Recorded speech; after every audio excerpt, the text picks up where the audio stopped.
Ukraine पर रूस की बमबारी सोमवार को 5वें दिन भी जारी है। जंग को खत्म करने के लिए दोनों देशों में आज बेलारूस में बातचीत करेंगे। इसके लिए रूस और यूक्रेन के प्रतिनिधिमंडल बेलारूस बॉर्डर पर पहुंच गए हैं। इसी के साथ यूक्रेनी राष्ट्रपति जेलेंस्की ने रूस से कहा है कि वे अपनी सेना को यूक्रेन के बॉर्डर से हटाएं। दूसरी तरफ बेलारूस रूस का साथ देने के लिए यूक्रेन में सैनिकों को भेजने के लिए तैयारी कर रहा है।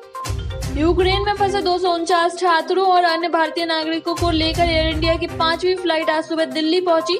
रोमानिया के बुखारेस्ट से आई एयर इंडिया की फ्लाइट नंबर AI1942 ने सोमवार सुबह करीब 6:30 बजे दिल्ली के इंदिरा गांधी इंटरनेशनल एयरपोर्ट पर लैंड किया।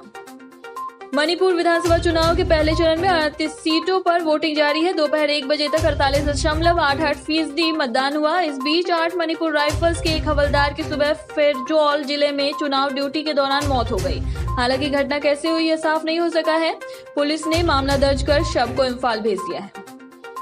प्रधानमंत्री नरेंद्र मोदी ने आज एक पीएम गति शक्ति वेबिनार को संबोधित किया, जहां उन्होंने पूर्वोत्तर क्षेत्र में विकास की पहल के लिए एक नई योजना पीएम डिवाइन साझा की। पीएम मोदी ने कहा, एक नई योजना नॉर्थ ईस्ट के लिए पीएम की development initiative PM divine, PM गति शक्ति और नॉर्थ ईस्ट की जरूरतों के आधार पर सामाजिक विकास परियोजनाओं की भावना से बुनियादी ढांचे को फंड करेगी।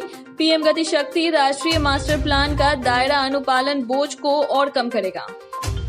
केंद्रीय अल्पसंख्यक मंत्री मुख्तार अब्बास नकवी ने कहा कि देश में हिजाब पहनने पर कोई पाबंदी नहीं है।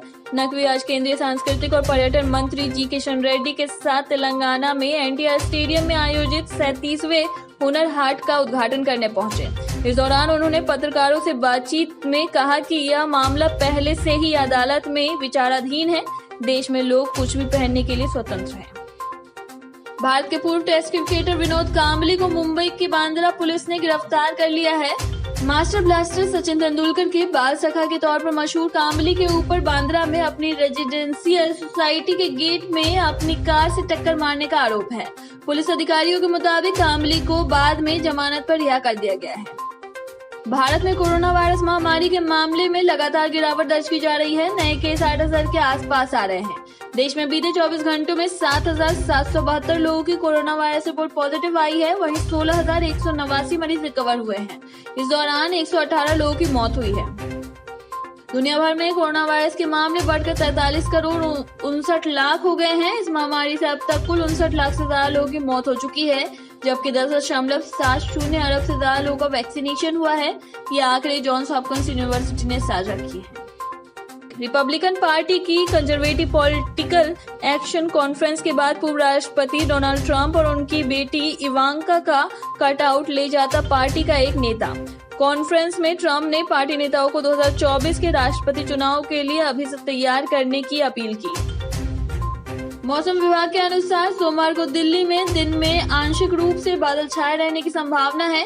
IMD की माने तो दिन में अधिकतम 24 डिग्री सेल्सियस और न्यूनतम तापमान 11 डिग्री सेल्सियस रह सकता है।